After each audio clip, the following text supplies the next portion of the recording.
Commander Alex stood in the observation deck of Station Nexus Prime and watched the humans move below. They walked with purpose but without the rigid structure that defined most intelligent species across the galaxy. Their movements were loose, unpredictable, and from a logical standpoint, inefficient. Was from the analytical order, a species that had evolved beyond emotional response over 10,000 years ago. Their skin was gray and smooth, and their eyes could process information in ways human minds could not grasp. Had come to this human outpost for one reason: to understand why the Galactic Council worried about this young species at all. Humans had only discovered space travel 400 years ago. They had joined the galactic community just 200 years before. Compared to species that had dominated the stars for millions of years, humanity was a child learning to walk. Believed most council members were simply being protective, the way older species often were with younger ones. The station hummed around. Humans in uniform moved through corridors. Some talked loudly. Some laughed at private jokes could not compute. One human stopped to help another who had dropped something. No reward was offered. No transaction occurred. The helping human simply walked away, recorded this behavior, finding it strange and illogical. Captain Pierce was main point of contact. Pierce was tall for a human, with dark hair and a face that showed the weight of command. When had arrived 3 weeks ago, Pierce had been polite but curious about the alien observer. They had walked together through the station, and Pierce had shown the human quarters, the medical bays, the engineering sections. "We are still new to space," Pierce had said, his voice steady. "But we are learning fast, and we care about what we build." Had recorded that statement, finding it curious. Care was an emotional descriptor. The captain had spoken of it as though it mattered in the context of building structures and maintaining a station. Now, on this morning that would change everything, sat in the human command center.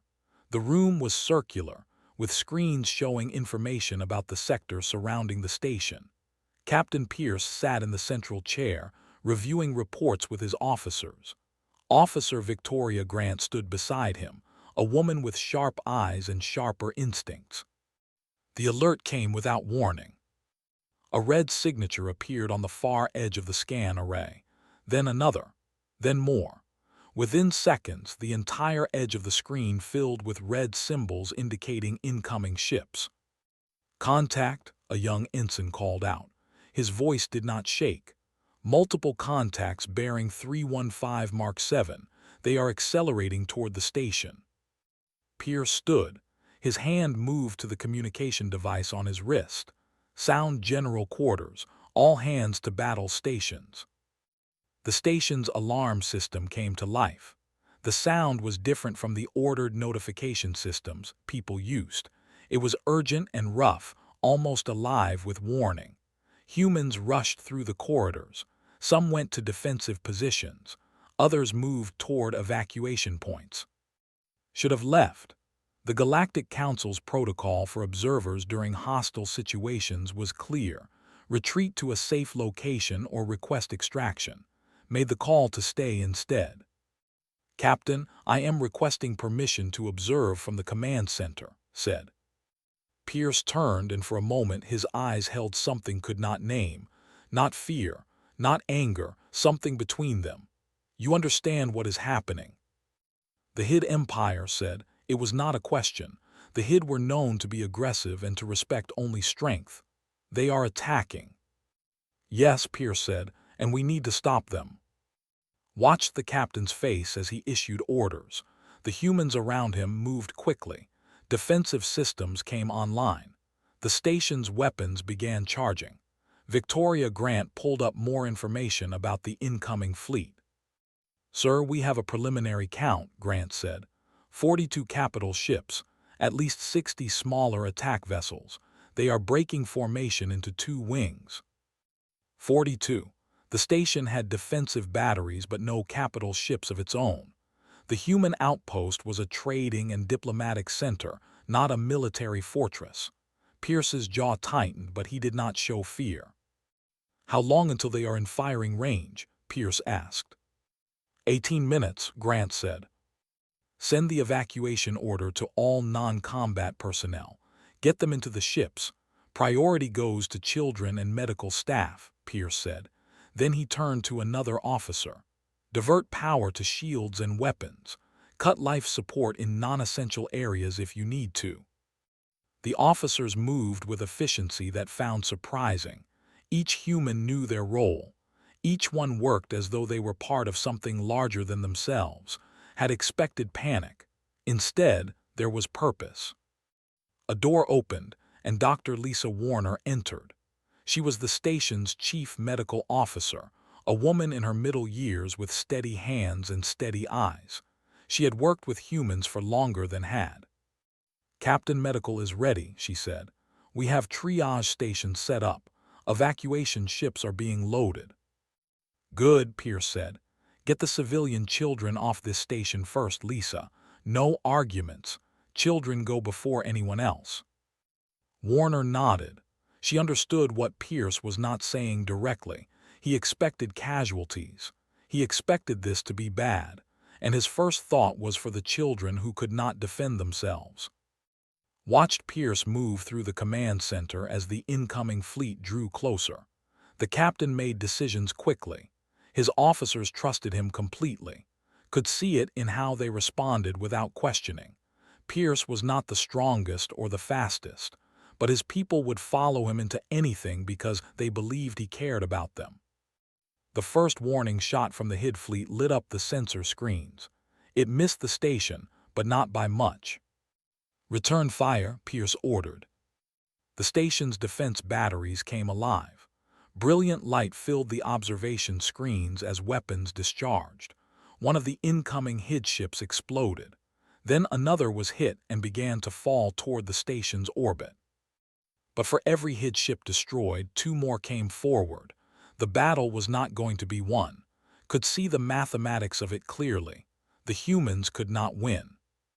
Pierce stood in the center of his command center and he looked at his officers. We hold this line, he said. We buy time for our people. That is the mission. We do not lose. We do not break. We do this. The humans cheered. It was not a sound of confidence. It was a sound of agreement. They would stand. They would fight. They would do this. Realized in that moment that the Galactic Council had not sent an observer to understand humanity's weakness. They had sent an observer to witness something else entirely. The real battle was about to begin. The evacuation ships launched from Station Nexus Prime in waves. Each vessel carried people away from the battle that was coming. Watched from the command center as more than 3,000 humans moved toward safety. Children went first, as Pierce had ordered. Then the elderly. Then those with medical conditions. The pattern was clear too. Humans would sacrifice the able-bodied to save the vulnerable. General Harrison Cole arrived at the command center through a side entrance. He was older than Captain Pierce, with gray threading through his dark hair and lines around his eyes that spoke of command decisions made and lived with. Cole had led human military operations for 15 years. He was respected throughout the human navy. Status, Cole said to Pierce. Incoming HID fleet, Pierce said. 42 capital ships, 60 attack vessels. They will be in striking range in 9 minutes. Cole moved to the main display and studied the red contacts approaching the station. He did not speak for several seconds. When he did, his voice was level and calm. We are evacuating civilians, he asked. As fast as the ships will move, Pierce said. Then we defend this position until they are clear, Cole said. After that, we take it to them. Did not understand this statement at first. The humans had no ships. The station was built to defend, not to attack. But Cole was already moving through the command center, issuing orders. As he moved, more information appeared on the screens. The human forces were smaller than had assumed. 3 defense cruisers, 8 smaller patrol ships, 40 defense batteries on the station itself. Against 42 HID capital ships, these numbers were almost impossible. Officer Victoria Grant was pulling up data on a secondary console. Her fingers moved quickly across the controls. Her expression was focused and hard. "Sir," Grant said to Cole, "I have intercepted communications from the HID lead vessel. They are coordinating an assault. Their plan is to breach the station's defenses, land troops, and take prisoners for labor colonies." "They want slaves," Cole said. "It was not a question." "Yes, sir," Grant said. "The economic records from the raid on Sector 7 show they have been expanding their labor camps. They need workers. This station has 3,700 combat and administrative personnel beyond the civilians we are evacuating." Cole's expression did not change, but saw something move in his eyes. The humans on this station were not going to be saved. The HID were coming to take them. "How many did we get off?" Cole asked. 7,241 civilians, Grant said, plus 800 from the diplomatic corps who agreed to evacuate. Cole nodded. 8,000 people were safe. Thousands more would not be. Sergeant Gray arrived at the command center with a data pad in his hands. He was younger than Pierce, with the look of a man who had seen combat before and understood what it meant. Behind him came 20 other soldiers, all in combat gear, all ready for orders. "First Battalion is positioned at defensive points Alpha through Gamma," Gray reported. "Second Battalion is moving into the secondary defense tunnels beneath the station. Engineering teams are preparing the main reactor for emergency lockdown if needed. We are as ready as we can be." Cole placed a hand on Gray's shoulder. The gesture was brief, but noticed it. Cole was communicating something without words. He was acknowledging Gray's work. He was acknowledging the people Gray represented. "Good work," Cole said. "Make sure everyone knows this. We protect our home. We protect anyone still here. We do not break. We do not run. We hold until the last option is gone, and then we make them pay for what they take." Gray nodded. He understood. He turned and left to spread the message. Moved to stand beside the main observation window. The HID fleet was visible now without magnification. Massive ships, each one larger than the station itself. They moved with the confidence of predators that had never faced real opposition. Pierce joined at the window. The captain looked at the approaching fleet with an expression that was hard to read. "You should have left," Pierce said. "The council would understand." "I am staying," said. "I need to understand what is about to happen." "What is about to happen is the end of this station," Pierce said, "and probably the end of most of us. I wanted you to know that. I wanted someone to know we fought." Turned to look at Pierce. The human captain was not a soldier trying to sound brave. He was being practical. He understood the mathematics. He knew they would lose. "Why fight if you know you will lose?" asked. This was the question that had driven research into humanity from the beginning. Pierce smiled. It was a small smile, but it was real. "We fight because the children made it out. We fight because surrender means the remaining people become slaves. We fight because this is our home, and it is worth fighting for. We fight because even losing, we show the galaxy that humans will not simply lie down and accept our fate." Cole's voice cut through the conversation. 1 minute to contact." The station came alive with final preparations. Weapons powered to maximum. Shields hardened. Humans moved into defensive positions. In the depths of the station, Gray stood with his soldiers. In the medical bay, Dr. Lisa Warner prepared for the wounded who would come. In the engineering sections, technicians stood ready to redirect power as needed. The HID fleet opened fire. The attack came like a storm. Energy weapons lit up the space around the station. The first volley was enormous and overwhelming. The station's shields flared with the impact. 3 of the human defense batteries on the station's outer ring were destroyed in the first seconds. But the humans did not break. The defense cruisers moved to attack vectors. They began firing at the lead HID ships. One patrol ship accelerated directly toward the main HID vessel, trying to draw fire away from the station itself. Had never seen combat before. The analytical order did not believe in violence. They negotiated and analyzed and debated. They did not fight. But humans did. The humans fought with a focus that was almost beautiful in its brutality. They did not hesitate. They did not calculate their losses. They moved to defend their home and their people, and they fought with everything they had. Pierce was calling orders, coordinating with the defense stations and the patrol ships. Cole was directing ground forces. Gray was moving his soldiers to reinforce weakening positions. Warner was preparing her medical teams for the injured who would come. The station shook as another volley struck the shields. Emergency lights flickered. Atmosphere alarms began to sound in several sections. "Seal sections 4 and 7, Cole ordered. People in those sections who had not evacuated in time would be trapped. They would not die from the battle, but from the vacuum of space. Watched Cole make this decision, and he understood. Sacrifice. Humans made it over and over again, not because they wanted to, but because the alternative was worse. The battle had only begun, and already the humans were making impossible choices. They were losing positions. They were losing ships. They were losing people. But they were still fighting. Realized what the Galactic Council had known all along. This was not a peaceful observation. This was a test. The question was not whether humans could survive. The question was what humans would do when survival was not possible. The battle raged for hours, but the turning point came in the quiet moments between attacks.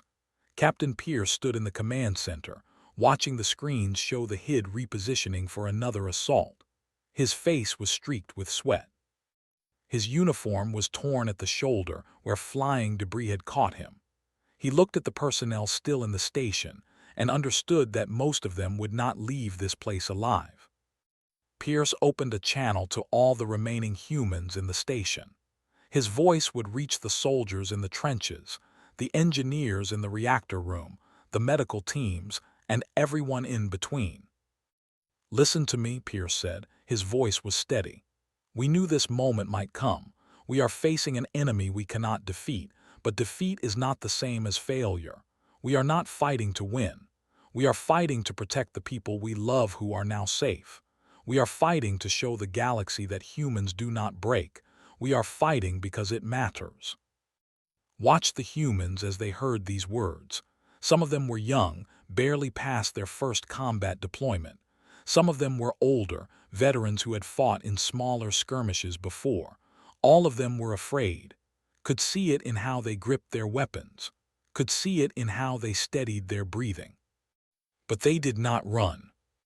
In the medical bay, Dr. Lisa Warner worked on a human soldier who had been burned by weapon fire. The soldier, a woman named Emma, was conscious and in terrible pain. Warner's hands moved with precision and care, applying medical compounds that would help. But Warner was not focused only on saving Emma. She was also looking at the other 15 injured soldiers in the bay and making calculations about resources. "Doctor," Emma said through gritted teeth, "I can see it in your face. We are losing." Warner did not lie. She looked at Emma directly. "Yes, we are losing the battle, but the civilians got away. That was the mission. That was what mattered."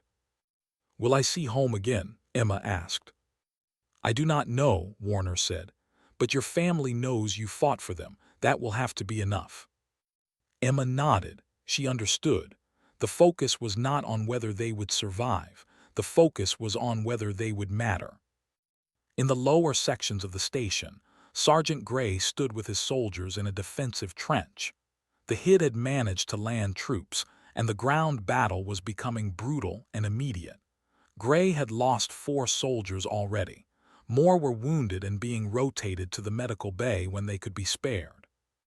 A young soldier named, barely 20 years old, was shaking as he loaded ammunition into his weapon. This was his first deployment. His family was waiting for him on a colony world, thinking he would be back for harvest season.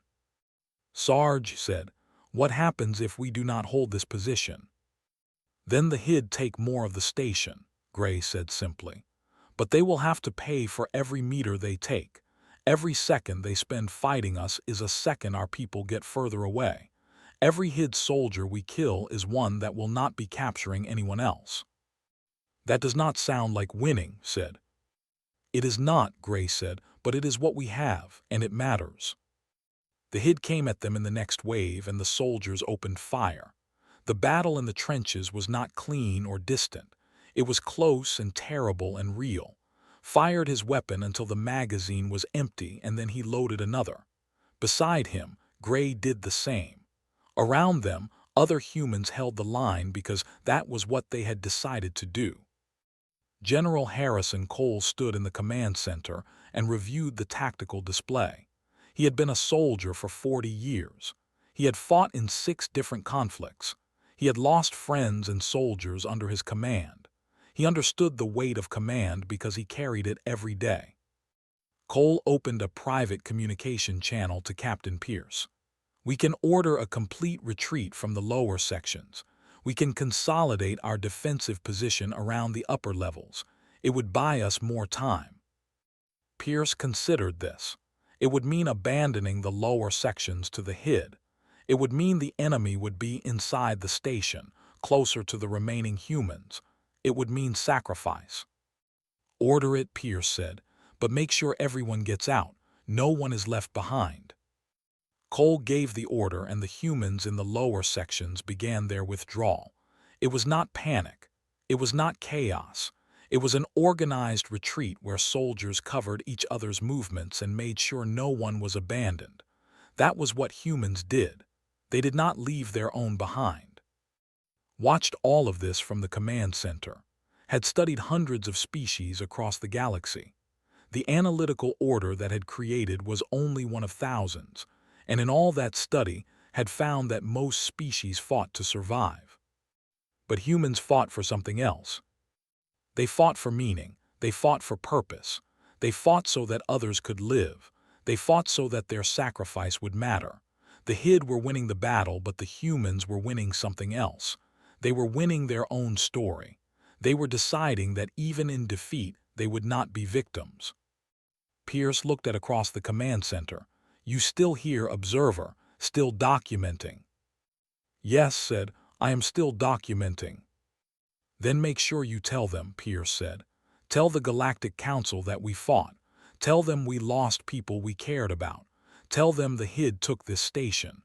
But tell them we did not break." Nodded. This was what the observer was meant to witness. Not humanity's strength in combat, but humanity's strength in how they faced the end of things. Dr. Lisa Warner was moving through the corridors now, helping wounded soldiers toward the evacuation points that still remained open. The station was being consumed by the hid, section by section. But Warner did not run. She did not abandon the wounded. She moved through the chaos with purpose, making sure that even in defeat, the humans cared for each other.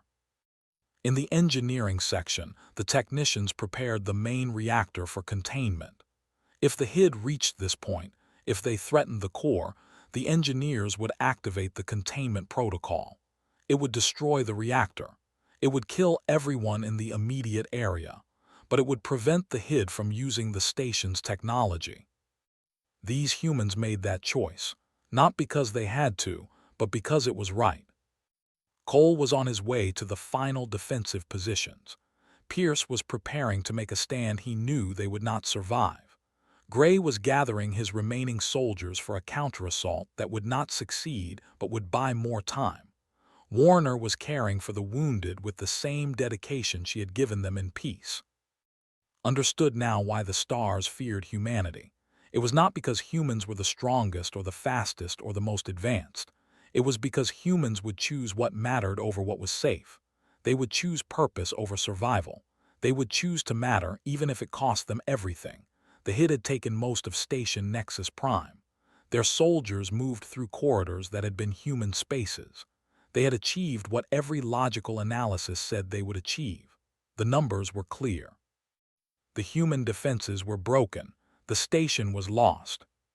But Captain Pierce stood in the command center with fewer than 400 soldiers left, and he made a decision that the hid did not expect. "Attack," Pierce said.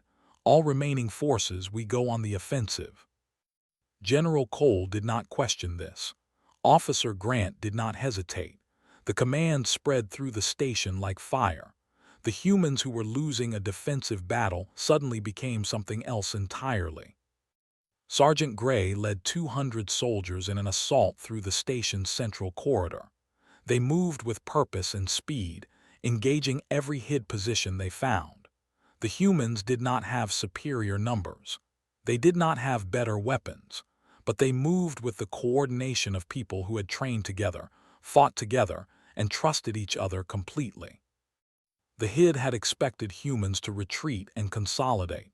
The HID had expected humans to negotiate or surrender. Instead, the humans attacked them in their own territory. A HID command officer was in the main operational center when the human assault team arrived. The officer was large, standing nearly 3 meters tall, with natural armor plating and weapons built into its body. By any measure, it should have destroyed the humans in seconds. It did not. Gray came through the blast door first, and behind him came 20 other soldiers.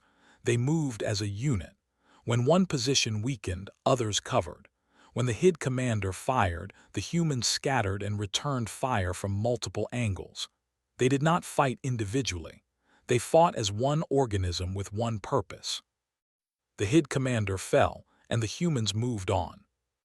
In the engineering section, the technicians were doing something different. The main reactor was being brought to critical levels.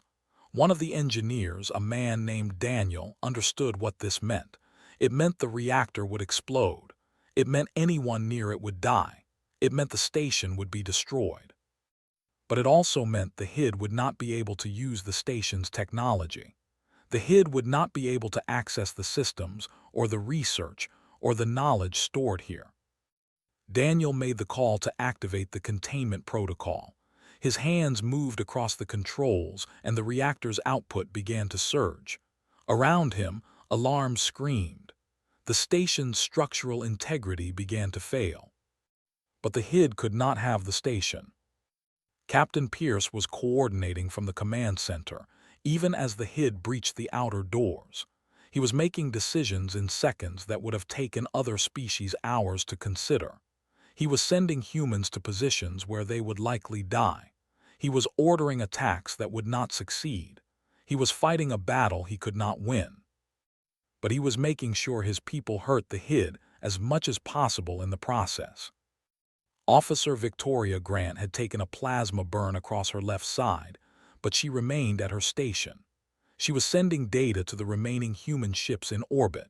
She was uploading information about the HID fleet composition, their weapons systems, their tactical patterns. Even as the station fell apart around her, she was making sure the surviving humans would have knowledge the HID did not want them to have. The HID commander sent a message through the station's communication system. The voice was deep and harsh, and it spoke with the confidence of a species that had never truly been tested. "Surrender, human soldiers," the commander said. "You have lost. Continue fighting and all of you will die. Surrender and you will be taken as laborers. Your species survives if you accept this." Pierce heard this message. Every human in the station heard it. They understood what it meant. They understood the choice. Gray was in the reactor chamber now, helping Daniel and the engineers move to the evacuation point. The reactor was reaching critical. There was perhaps 2 minutes before it would explode.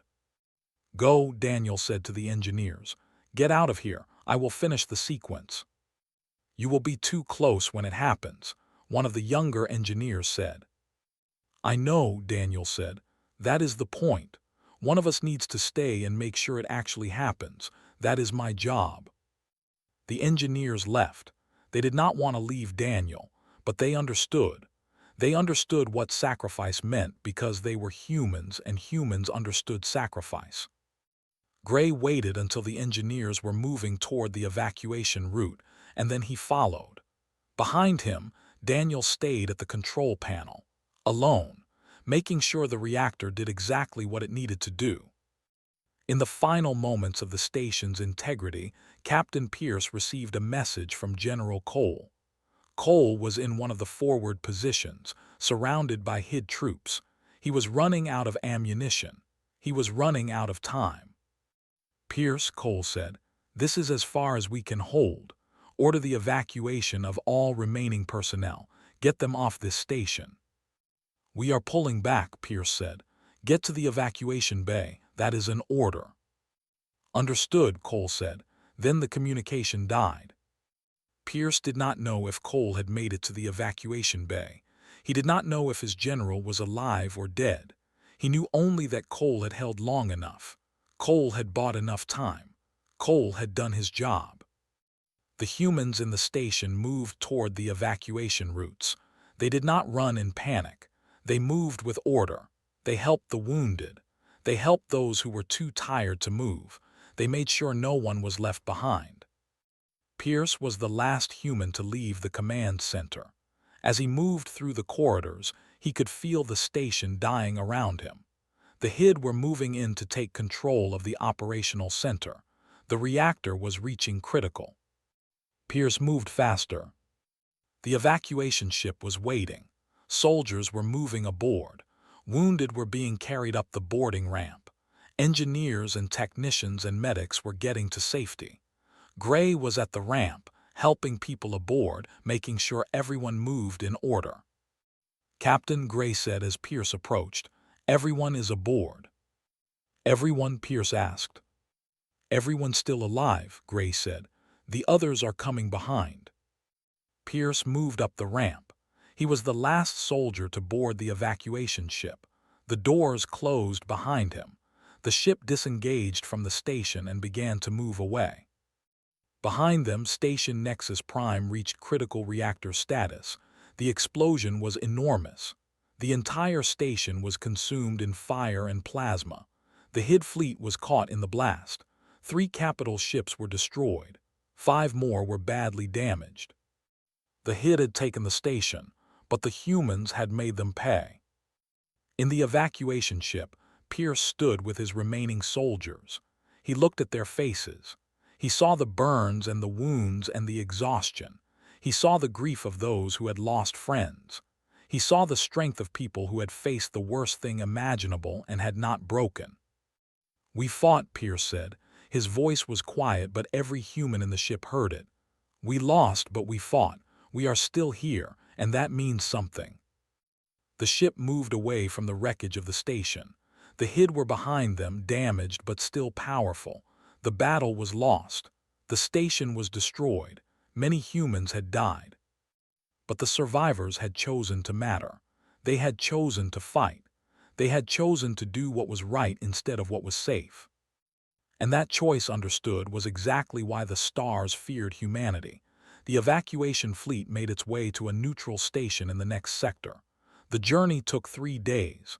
During those 3 days, the surviving humans moved through the ships in a state between grief and relief. They had lost their home. They had lost friends. They had lost people they cared about, but they had survived. Dr. Lisa Warner worked in the medical bay of the evacuation ship, treating the wounded, burned skin, broken bones, wounds from plasma weapons and shrapnel. She moved between patients with steady hands and a steady voice, giving comfort and care. She did not speak about the battle or the loss. She spoke only about healing and recovery. One of her patients was Emma, the young soldier who had been burned in the initial attack. Emma was still in terrible pain, but she was alive. Emma watched Warner work and understood that the doctor had fought this same battle as much as the soldiers had. "Doctor," Emma said, "General Cole, did he make it?" Warner paused. She had seen the evacuation records. She knew the answer before Emma asked. "No," Warner said simply. "He was covering the main evacuation corridor. The HID were coming through in force. He held the position." Emma nodded. She had known this already. She had not seen Cole after the reactor explosion, but she had needed to hear someone say it aloud. "He was a good man," Emma said. "He was," Warner said, "and he died doing what he believed was right. That matters." had made the same evacuation journey, had stood in the corridors of the evacuation ship and watched the humans move through their grief, had recorded everything, the losses and the survival, the pain and the purpose, the way these people who had just lost everything still helped each other and cared for each other. When the fleet reached the neutral station, made a communication to the Galactic Council. The message was longer than usual reports. It took hours to transmit. Described the hit attack, described the human response, described the losses and the sacrifice, described how humans had fought not for victory but for meaning, described how humans had chosen what mattered over what was safe, and then explained what this meant. The Galactic Council met in emergency session. Council members from 20 different species listened to his report.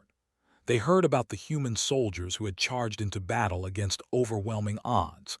They heard about the engineers who had destroyed their own station rather than let it fall into enemy hands. They heard about the captain who had led a desperate defense and had ordered his own people to do impossible things. And they understood why they had asked to stay. The message came to Captain Pierce on the neutral station. The Galactic Council was calling an emergency summit. The Council wanted to speak with human leadership. The Council wanted to form an alliance. Pierce read the message and felt something shift inside him. They had lost the station. They had lost 417 people. They had lost a home. But the Galactic Council wanted to stand with them now. The summit took place in the council chamber of the neutral station. Captain Pierce came alone. General Cole was dead. The military leadership was scattered. Pierce stood in a room with alien species that had spent centuries ignoring humanity. "We have reviewed the reports," one of the council members said. This was an elder from the Temporal Collective, a species that measured time in ways humans could not comprehend. "We have analyzed the tactical situation. Your position was impossible." "Yes," Pierce said, "it was." "And yet you fought," another council member said. "This was from the HID's traditional enemies, a species called the Unity. You fought knowing you could not win." "We fought because we needed to," Pierce said. "We fought because our people were evacuating. We fought because station was our home.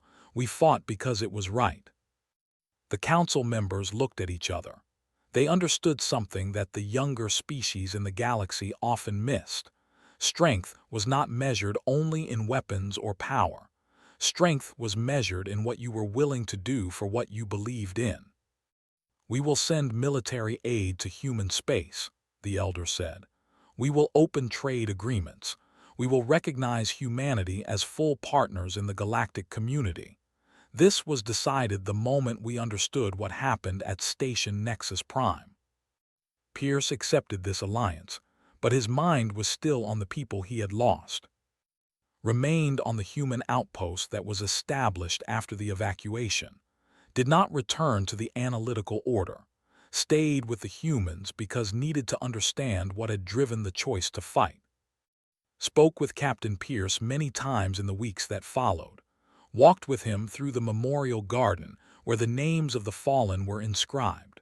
Watched as Pierce stood before the names of people he had sent to their deaths. "I sent them to die," Pierce said one day, standing before the memorial. "You sent them to fight for something that mattered," said. "Is that the same thing?" Pierce asked. "Sometimes," said, "but they chose this. They understood what the battle meant. They understood what the cost would be, and they chose to stand anyway." Gray was working with Survivor Support Services. The young soldier had survived the battle. He had killed HID soldiers and had held positions and had done the things that soldiers do. But he had also lost friends. Spent time in counseling, learning to live with what he had witnessed. Gray understood this. Gray had been through it before. Gray helped understand that survival was its own kind of burden. "We won something," Gray told. "Even though we lost the station, even though people died, we won something. We showed the galaxy that humans will not break. We showed them what we are willing to do for each other. That matters." Dr. Lisa Warner was treating the last of the wounded. Some of the injuries would heal, some would leave scars, some would leave permanent damage, but the people were alive. The people were recovering. The people were beginning to move forward. Completed a final report to the Galactic Council. The report was very different from what it expected to write when arriving at Station Nexus Prime. Had gone to observe humanity's weakness and had found their strength instead. Had expected to document a young species struggling in the galaxy. Had found a species that understood what was worth dying for. Had found a species that could face the worst things and choose purpose over survival. The Galactic Council would listen to this report. They would form alliances. They would send aid. They would recognize humanity as a force that could not be ignored. But more than that, they would begin to understand something about themselves. They would understand that every species in the galaxy had strengths that could not be measured in weapons or technology or military power. Sometimes the greatest strength was in what you were willing to lose. Stood in the memorial garden one more time, looking at the names of the dead. 417 humans had died at Station Nexus Prime. They had died not because the battle was lost from the beginning, but because the battle had become something more than a fight for survival. It had become a statement about what humanity was. It had become a statement about what humans believed. It had become a statement that some things mattered more than living. Left the memorial garden and moved toward the window that looked out at the stars. Far away, the Hid Empire was reeling from its losses. The ships that had been damaged were being repaired slowly. The confidence that had driven the attack was shattered. The Hid had faced humans who would not break, and they had learned a hard lesson. But that was not the real victory. The real victory was that humanity had chosen to matter. The real victory was that humans had looked at overwhelming odds and had decided to fight anyway. The real victory was that even in defeat, humans had been stronger than any enemy they faced.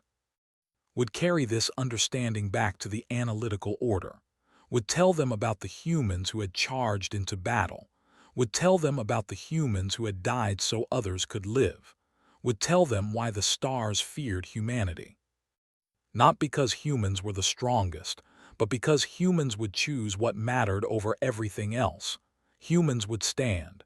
Humans would fight. Humans would sacrifice.